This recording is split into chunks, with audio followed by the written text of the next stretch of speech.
자, 안녕하세요. 삼국지나 초안지하고 비교될 수 없는 지금 위진남북조 시대의 구마라 집에 관련된 이야기들을 계속하고 있습니다. 이 혼란사항이나 이런 얘기들까지 자세히 하면 너무 복잡하고 사실 어려워요. 그리고 저때 막 왕조들이 너무 막 명멸하고 막 이런 문제들이 있어서 그리고 말은 이렇게 하지만 저도 그 자세한 거는 다 기억하지 못한다는 거. 그래서 말을 못하는 걸 수도 있어요. 그리고 이 구마라즙 이야기에서 이제 또 구마라즙 이야기를 가지고 왔는데 이렇게 보시면 제가 지난 시간에 혀 얘기해준다 그랬죠. 혀 얘기. 구마라즙이 거기에 스토리들이 또 다 있어요. 이게 결국은 16년에서 17년간 이 무의 쪽에 후량에 잡혀 있다가 요홍 쪽에 이제 여광한테 잡혀 있다가 결국 401년 5월에 요홍에 의해서 장안으로 옵니다. 장안의 소요원에다가 이제 채려뒀다, 역경장을 크게 채려뒀다 하는 거거든요. 그러니까 일반 혼자서 이렇게 역경하는 게 아니에요. 지금 보시면 294권을 역경했다. 이게 그냥 이렇게 꼼지락꼼지락 우리처럼 배 위에다가 노트북 놓고 이렇게 잡작잡작 번역하고 있는 게 아니에요. 그런 식으로 하는 게 아니고 큰 강당을 놓고 체계적으로 합니다. 다 분업을 하는 거예요. 큰 강당을 놓고 이 양반은 특히 강의를 해요. 그러니까 당신은 이제 인도말이나 저 중앙아시아 어도 특징적인 게 굉장히 많고 저기 중앙아시아 불교라는 게 또 따로 있어요. 근데 당신은 그런 게 다 능하니까 그 원서를 가지고 딱 보면서 막 설명을 하는 거예요. 읽어주고 설명하고 뭐 이랬을 거예요. 그러면 옆에 사람이 그걸 또 속기사 같은 사람이 싹 받았어. 그래서 수업과 동시에 번역을 같이 하는 거예요. 그러면 어떤 사람이 받아쓰고 그 밑에 사람이 윤문하고 뭐 틀린 거 있나 교정하고 다 분업으로 넘어가는 거예요. 그렇게 해서 그게 한 세트로다가 그러니까 그 번역 체계를 만드는 거죠. 지금도 아마 우리 같은 이제 별 볼 일 없는 사람들은 제가 만약에 진짜 뜬 사람이거나 형편이 좋은 사람이거나 큰절 뭐 주지를 하거나 이런 사람이면 아마 제가 책을 쓰고 논문을 쓰면 누가 대신 써줬을 거야. 이런 얘기가 나왔을 거예요. 실제로 저도 초반에는 그런 얘기도 들었었어요. 근데 제 상황이 워낙 찌리하니까. 아니, 책도 제가 많이 씁니다. 제가 지금까지 공동작업학원까지 치면 42권을 만들었고 논문은 학회 논문 이런 걸 쓰는 거는 제가 우리나라 인문학자에 제일 많은 논문을 써요. 그렇게 해서 많은 작업들을 하니까 저게 혼자서 할 수 있겠어? 누군가 도와줬겠지? 이런 생각을 하는 거예요. 근데 실제로 저 같은 사람은 제가 남을 도와주기는 해도 남이 저를 도와줄 만한 여건이 안 됩니다. 그런데 생각을 해보세요. 굉장히 잘 나가시는 분들이 있어. 그러면 그분들은 그냥 이렇게 쭉쭉 얘기를 하잖아요. 그러면 그거를 누가 녹음하고 치고 그 다음에 교정하고 뭐 이렇게 책으로 나오는 겁니다. 그래서 그렇게 되는 거예요. 그래서 구마라집 같은 분은 당신이 수업하고 딱 해서 핵심만 딱 다다다닥 이렇게 이게 읽어주고 번역하고 그 다음에 거기를 강의를 하면 이게 번역서가 나오는 거예요. 그 기준들이 어느 정도 다 갖춰져 가지고 이해가 되시죠? 예전에 저거 뭐야 모던 타임즈 영화 보면 그거 있잖아요. 분업 해가지고 딱딱 찰리 채플린이 탁 하면 탁탁탁탁 하듯이 그런 식으로 나가는 거야. 그래서 그 역경장에 수많은 대중들이 모인대. 구마라집 제자가 막 3,000명이다 뭐 이런 얘기가 있거든요. 거기서 숫자도 잘 이해해야 돼요. 공자 제자도 3,000명이라고 나와요. 근데 공자 세가나 중리 제자열전 보면 실제로는 한 72명 정도. 그래서 누가 그런 얘기를 한 사람이 있어요. 우리 유교 배울 때 공자가 평생 만난 사람이 3,000명이 안 될걸? 이렇게. 그러니까 이게 중국의 상투 구라 언어 중에 하나야. 인도에서는 그렇게 많다라는 표현을 84,000 뭐 저거 뭐 아쇼카 대왕이 뭐 84,000 탑을 세우고 뭐 84,000 법문을 설하시고 이런 식으로 하는 게 많다라는 뜻이면 중국에서는 3,000 제자 이러면 굉장히 많다. 이런 의미로 보통 얘기를 해요. 어유 3천 제자였는데 한 명이 집에 가가지고 2,999명이 됐네요. 이렇게는 안 할 거 아니야. 그래서 뭐 문중자 왕통이 3,000명 제자가 있었다는 둥, 뭐 이렇게 그러니까 최고 레벨에 오르면 그런 표현들을 씁니다. 그래서 진짜 3,000명이 뭐 있었는지는 잘 모르겠고 아무튼 굉장히 제자가 많았던 거는 맞아요. 왜냐하면 저 정도 명성에 이제 저게 되는 거죠. 그 당시에는 이제 불교가 확 일어나는 시대였었고 다 거기에 이제 막 들어오는 거죠. 근데 그래서 어떤 사람들은 뭐 3,000명을 놓고 뭐 수업을 그 말도 안 되는 소리고 마이크도 없고 육성으로 제가 목소리 크게 하면서 답사 다니고 이럴 때 막 소리 질러도 100명 감당하기 쉽지 않습니다. 이게 100명 쉽지 않아. 그래서 아무튼 많이 있었던 건 맞고 그 뒤에 동참하는 것만 가지고도 복이 된다라고 생각하고 막 개떼같이 있었던 거는 맞을 거예요. 왜냐하면 큰 스님들이 예전에 법문하실 때도 뭐 불교국가 시절이나 이럴 때도 마찬가지였을 거예요. 그 스님이 딱 뜨기만 하면 아이돌 뭐 하듯이 그냥 그 근처가 다 그러니까 멀리서 보기만 해도 영광이라고 생각하는 거죠. 이해가 됩니까? 우리 어렸을 때 뭐 그런 거 있었어요. 제가 한번 봤었지. 언제 봤었냐면 교황 왔을 때 86년인가 제가 그때 또 중학생인가 이랬는데 국기를 흔들고 나갔던 기억이 서울의 모든 학생을 동원해서 국기를 흔들었다니까요. 이거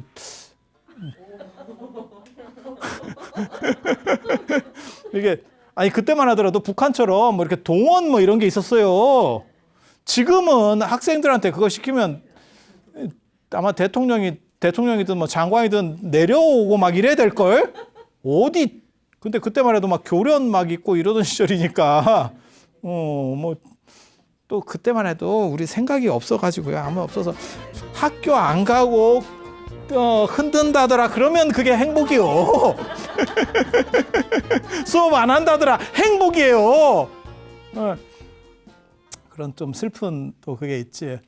그래서 내가 타종교 지도자에 또 이렇게 오실 때 흔들었었다는 참 재밌어요. 그래서 거기에 이제 많은 대중들이 있었고 이 요흥이라고 하는 사람이 요흥이 구마라집을 존경했는데 구마라집을 존경하는 방식이 약간 달라요. 그러니까 구마라집을 대단하게 봤는데 어차피 저 여광 밑에서 파괴를 했잖아. 그러니까 마누라가 있잖아. 그러니까 이제 성인의 씨를 받아야 된다. 어떻게 했냐면 상태 좋은 여자 10명을 넣어줘. 그렇게 해서 이제 씨를 받겠다 이렇게 해서 근데 인간은 동물하고 크게 다른 점이에요. 제가 늘상 그런 얘기를 하거든요. 동물은 그렇게 순종으로 하고 그다음에 개도 그렇고 말도 그렇고 이게 굉장히 중요하거든요. 그래서 말 같은 경우는 이렇게 진짜 뛰는 거는 불과 몇 년밖에 안 되고 단기간이고 나머지는 종마로서 이렇게 해서 이렇게 우수한 종자를 남기잖아요. 그렇게 가는 거거든요. 그래서 현역에서 은퇴했어도 수상 경력이 좋고 이러면 종마로도 굉장히 비싸게 팔립니다. 그러면 그 말은 그냥 뭐 그렇게 살다가 죽는 거요. 뭐 상상해봐. 근데 인간은 아버지가 똑똑하다고 자식이 안 똑똑해요. 그 굉장히 희한해. 굉장히 희한해. 그러니까 율곡 집안에도 애가 삐리하고 퇴계 집안에도 삐리하고 지금 뭐 이렇게 정치인들도 아주 대단하신 분들 이렇게 보면 그렇게 뭐 아버지가 너무 대단해서 그럴 수도 있지만 그래서 제가 그런 얘기 하는데 우리나라 전 역사를 통틀어서 아버지가 똑똑하고 자식이 똑똑한 집이 한 2집 정도가 꼽힌다. 그게 하나는 원효. 영험하지. 예, 원효하고 설종 그게 신라 십성에 들어갑니다. 두 사람 다. 그 다음에 나중에 이제 조선시대 때 사계 김장생과 신독제 김집. 그건 이제 약간 레벨이 떨어지지. 김집은 조금 떨어지거든. 뭐 그런 정도고 나머지는 없어요. 이게. 그래서 이때 이 시도를 했는데 망했습니다. 망했습니다. 그러니까 상태가 별로 그게 희한하지. 인간은 그렇더라고요. 인간이 진짜 말이나 안 그러면 진돗개처럼 이렇게 뭐가 이렇게 내려가면 그러면 진짜 우열반이 확 나뉘는 거지. 그럴 것 같지 않아요? 귀족 사회 때 우열반이 확 나눴겠지. 근데 인간은 그게 안 돼요. 모르겠어. 저도 다행이라고 생각해요. 그럼 계속 잘 나가는 집은 머리 좋고 뭐 잘생기고 쭉 이렇게 좋은 유전자로 계속 내려가고, 이쪽은 계속 매력으로 가면 신분제가 이게 진짜 견고해질 것 같은 딱 느낌이 들잖아요. 근데 이거는 이제 인간은 개천에서 용나는 게 가능했죠. 얼마 전까지만 하더라도. 근데 지금은 이제 사회가 너무 안정돼서 개천에서 용나기 참 어렵지만 개천이 말라서 그래요. 수자원이 고갈돼가지고 개천이 말라서 용 나오기 힘들지. 그 용은 안 나오고 이 용이 나오지. 용 나온다 이렇게 그런 상황이 됐잖아요. 그래서 10명을 넣어도 안 돼요. 그게 저게 없었는가 봐. 자식이 있는데 전멸이에요. 호랑이는 호랑이 새끼를 낳는다. 그거는 호랑이니까. 사람은 안 그렇더라고. 사람은 안 그렇더라고. 그래서 이 양반이 이렇게 역경장에서 법문을 설하는 거예요. 그러니까 스님도 아니고 스님이 아닌 것도 아니야. 그러니까 최고의 불교 학자인데 스님은 아니야. 10명이니까. 기본 하나 있고 플러스로 10이 더 있어요. 이거 한 명만 더 오면 예수다. 그냥 안에서 뭐 한타스가 나와 지금. 뭐 이러니까. 그래서 저 양반을 존중해야 되느냐 말아야 되느냐 뭐 이런 게 생기는 거예요. 그러니까 그게 사회가 안정이 되면 사실 이런 분들이 제대로 대우를 못 받습니다. 그래서 저 때만 저런 분이, 유명한 분이 2분 있어요. 저 구마라즈 말고 한 분이 더 있어. 이게 좀 특이한 분이 하나 더 있어. 이 구마라즈는 법사고, 구마라즈는 법사인데 약간 불교를 잘하는 전직 스님이었던 분이고, 스님인데 여자를 좋아해서 여자를 좋아하는데도 유명한 사람이 있어요. 그게 삼거화상이라고. 현장 스님의 제자인 규기 스님입니다. 규기 스님을 다닐 때 그렇게 다녔대요. 앞에 경전을 한 수레는 경전이고, 자기는 2번째 수레 타고 3번째는 먹을 거하고 여자가 있대요. 이거 뭐요 도대체? 그래서 삼거화상, 사람들이 이게 꼬는 거야 이제. 이제 꼰다고. 그러니까 머리 좋고 대단한 건 대단한 거지만 아닌 건 아니라고 얘기하는 거예요. 그렇게 해서 수천 명이 이제 구마라즈한테 배우는데, 구마라즈이 자기도 이제 쪽팔리지. 저기 이제 스님들을 가르쳐야 되는데 쪽팔리지. 그러니까 구마라즈 법상에 딱 올라가면 첫 마디가 그거라는 거잖아요. 나를 보지 말고 내가 얘기하는, 내가 설하는 법을 봐라. 법을 봐라. 거기에 초점을 맞춰라. 나라는 사람을 보지 마라. 마치 뭐 연꽃이 진흙 속에서 피는 것처럼 그렇게 그런 얘기를 했다는 거예요. 그와 관련해서 아주 재밌는 사건이 있어요. 아주 재밌는 사건이. 그게 불타발타라고 하는 인도 스님이 장안에 옵니다. 언제? 406년. 구마라즈비 401년에 왔으니까 구마라즈비 이미 장안불교를 장악하고 있어. 후진의 쉽게 말해 수도에서 잘 나갈 때야. 전부 구마라즈부로 이제 싹 쏠릴 때 사람들이 쫙 이렇게. 거기 이제 2 종류가 있었겠지. 구마라즈, 우리도 그런 게 있어요. 그 사람이 너무 대단하고 너무 존경심이 있으면 그 사람의 험도 그냥 덮어버리는 경우가 있고, 그거는 뭐 잠깐이지 뭐 이러면서 이렇게 덮어주는 경우도 있고, 원효를 보는 인식도 그렇다니까. 이 한국 불교 안에서 원효를 보는 인식도 그래요. 그렇게 가는 경우도 있고, 그건 그거고 그건 그거야, 이건 맞는 거고 이건 아니야 라고 말하는 사람들도 있죠. 근데 동아시아 사람들은 정의 중심이기 때문에 한번 좋아하면 흠이 있어도 그냥 안간하면 받아줘요. 그래서 사회마다, 그 다음에 어떤 시대마다 이런 기준들이 좀씩 달라요. 그런데 동아시아가 의외로 그런 쪽에 좀 관대합니다. 그래서 뭐 영웅은 뭐 미인관을 넘어가지 못한다는 둥, 뭐 어쩐다는 둥, 그런 식으로다가 여자 문제를 좀 관대하게 봐줘요. 근데 그거는 사실은 올바른 것은 아니거든요. 그거하고 술에 대한 문제, 주폭 뭐 이런 거 있잖아요. 술 취해서 잘 몰랐어요. 뭐 이런 거에 대해서 굉장히 관대한 문화가 있어, 이 동네에. 예. 어떻게 보면 그게 가중 처벌을 받아야 될 문제인데 거꾸로 이게 좀 봐주는 부분들이 있거든요.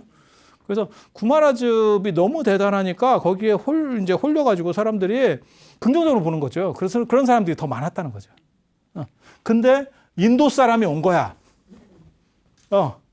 번역하면 불현이야.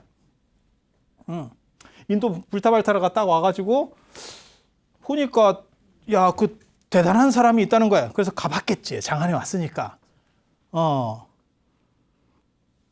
근데 여러분은 어떻게 생각하세요? 그 대단한 사람 자체를 본질로 봐야 되나? 안 그러면, 그러니까 그런 거죠. 지금 뭐냐면 구마라즙을 스님으로 볼 거냐에 대한 문제예요.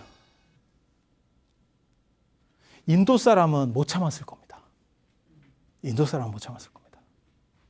중국 사람은 그거를 그냥 동아시아 사람들은 정예 문화 뭐 비슷하게 하면서 이렇게 포장해 줄 수 있는데 인도 사람은 저걸 못 참았을 겁니다. 딱 나오는 얘기는 아닌데 행간이 애매하게 보이는 부분이 있어.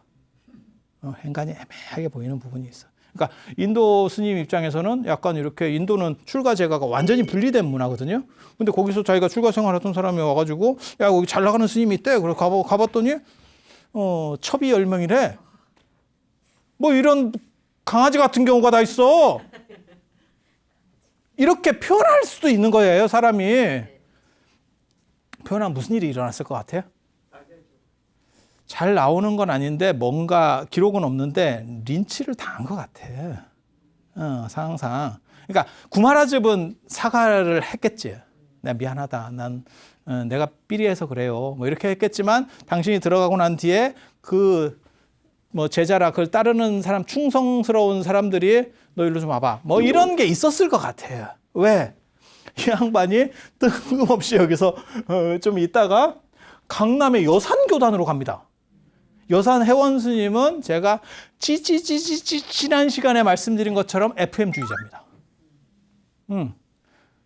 왜 구마라집 교단에서 갑자기 뜬금없이 강남까지 가가지고 여산 회원 스님한테 갈까? 굉장히 재밌죠. 회원 스님하고는 기가 막히게 맞았을 겁니다. FM주의자.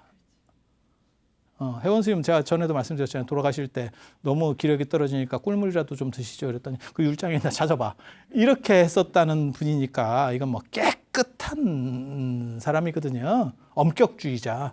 그러니까 그건 뭐 어떻게 보면 인도 분보다 더 엄격주의자였을 거예요. 그러니까 뭐 딱 맞춘 거죠. 그래서 요게 그런 식으로 린치를 당했다 뭐 이런 건 안 나오지만 정황상 왜 저 사람이 절로 갈까를 이렇게 보면 그려져. 물론 제 생각에 이런 것들이 많이 보입니다. 이게 여기서만 나오는 게 아니고 이런 사들을 공부하면 이게 이렇게 되고 이렇게 된 것 같은데 라고 하지만 답을 낼 수 있느냐? 아니, 그건 아니고. 왜? 없는 걸 말할 수는 없거든. 그래서 그냥 대충 재미로 그렇게 해서 이 양반이 강남교단으로 가서 강남의 여산교단으로 가서 마하승기율 40권 이게 율장이 4분율, 5분율, 10성율 그 다음에 저 마하승기율, 유부율 이렇게 해서 6부율이라고 하거든요. 그 중에서 저 마하승기율 저 대중부율입니다. 저거를 번역을 하세요. 번역을 해요. 그러니까 율장이 처음에 번역되고 있는 지금 상계예요. 그러니까 회원 스님 돌아가실 때까지도 이제 정확하게 잘 인지를 못하는 상황인 거예요. 그리고 그 유명한 화엄경을 번역해요. 60권짜리. 60권짜리. 이게 진역 화엄경이라고 합니다. 그러니까 저때 이제 한번 번역하고, 그 다음에 축천무 때, 이제 80권 화엄경, 그 주본, 축천무 시절이 당나라가 아니고 잠깐 당기가 황제하면서 주나라라고 국호를 바꿨던 때가 있어요. 그래서 이제 주본 화엄경이 나오는 거고, 그건 이제 80권짜리고, 그 다음에 나중에 이제 반야라고 하는 분이 40권짜리, 그거는 별본입니다. 나중에 이제 화엄 얘기할 때 또 얘기를 해드릴 거예요. 그래서 어떻게 보면 화엄종의 가장 시원이라고 할 수 있는 저 화엄경을 번역하신 분이 저 불타발타라예요. 그래서 의상스님 유학하고 했을 때만 하더라도 80권 화엄경이 번역이 안 됐었어요. 그래서 의상스님은 60권 화엄경 가지고 텍스트로 공부를 하셨어요. 그래서 굉장히 중요한 사람이에요. 지금 이 두 개만 해도 100권인데 열심히 하는 사람이죠, 뭔가. 그렇게 해서 여기서 삐그러져서 일로 왔다. 뭐 이런 정도 생각을 하시면 되고, 구마라즙이 이제 저런 소요로부터 자기도 얼마나 스트레스가 많았으면 매번 역경장에 올라와가지고 법상에 앉으면 그 말을 했다는 거예요. 나를 보지 말고 내가 설하는 것만 봐라. 자기도 창피했던 거지. 창피했던 거지. 그리고 그런 창피한 걸 아는 게 그나마 올바른 사람이에요. 창피한 것마저 모르면. 그러니까 구마라집이 저는 아까 그 규기 스님보다 낫다고 생각하는 거예요. 규기 스님은 술에 싣고 다녔다니까. 야, 이거 뭐 장난해?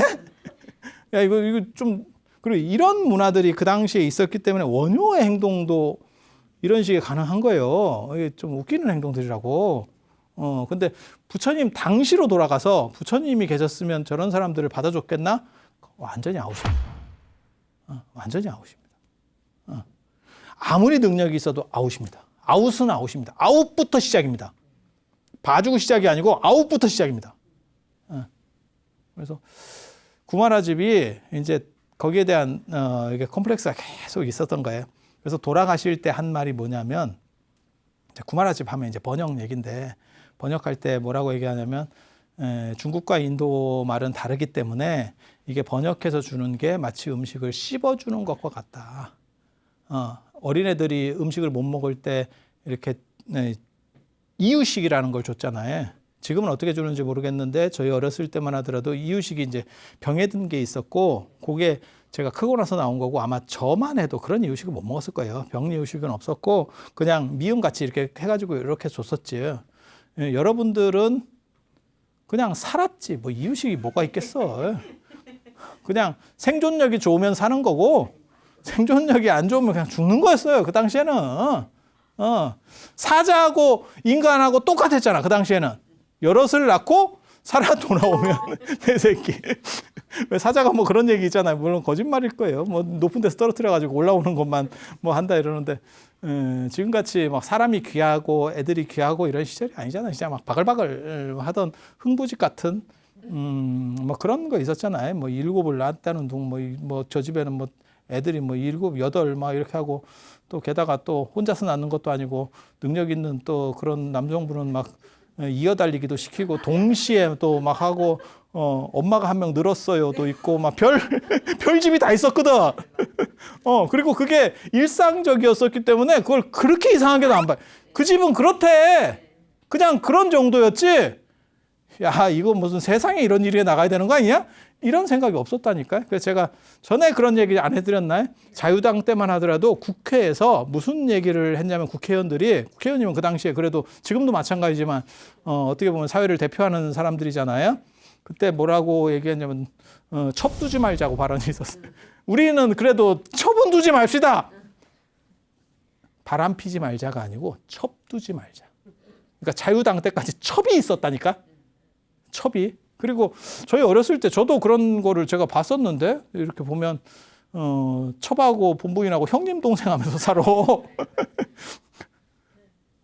지금은 상상도 못할 일일 거예요. 근데 아니 여러분도 보셨었잖아요. 저 안 본 것 같은 저런 눈빛 하지 말고 형님 동생 하면서 살고 이런 시절도 있었어요. 되게 재밌어요. 그래서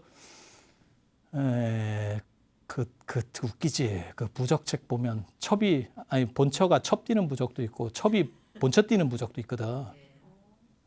야리해. 동의보감에는 사람 안 보이게 하는 은신술 쓰는 약도 있고. 제일 부적 중에서 웃기는 거는 열쇠 푸는 부적. 자물쇠가 무게인데 그 부적을 붙이면 열린대. 뭔 이게 말 같지도 않은 소린가. 가시가 박혔는데 안 빠질 때 부적을 붙이면 가시가 나오는 부적도 있어요. 그러니까 농경 사회에서 일어날 수 있는 복잡한 문제인데, 지금 같으면 바늘 하나만 있어도 이렇게 하면 뽑을 수 있잖아요.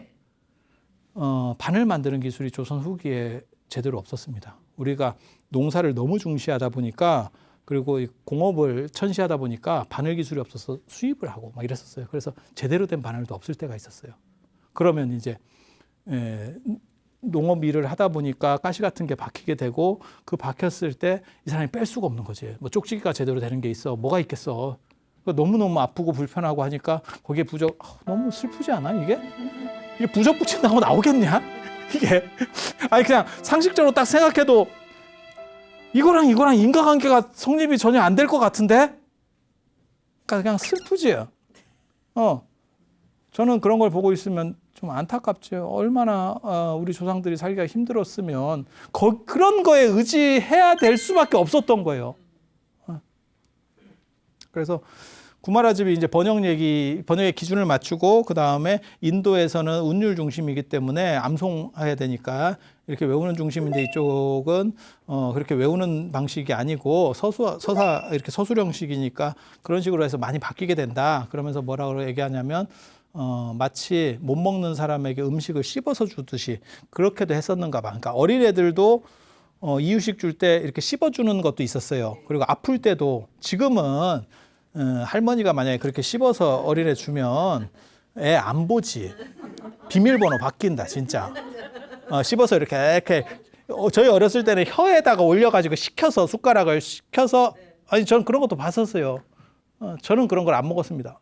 나 그때도 내가 그런 생각이 있었다. 나 그냥 좀 아프지. 이렇게 그렇게 해서 주고 뭐 이런 게 있잖아요. 그런 것과 마찬가지로 영양분을 넘겨줄 수는 있지만, 그러니까는 굶어 죽지 않도록 이렇게 전달은 시켜줄 수 있지만, 그 재료의 맛 자체를 다 잃어버린다. 그게 이 지금 번역의 가장 큰 문제다.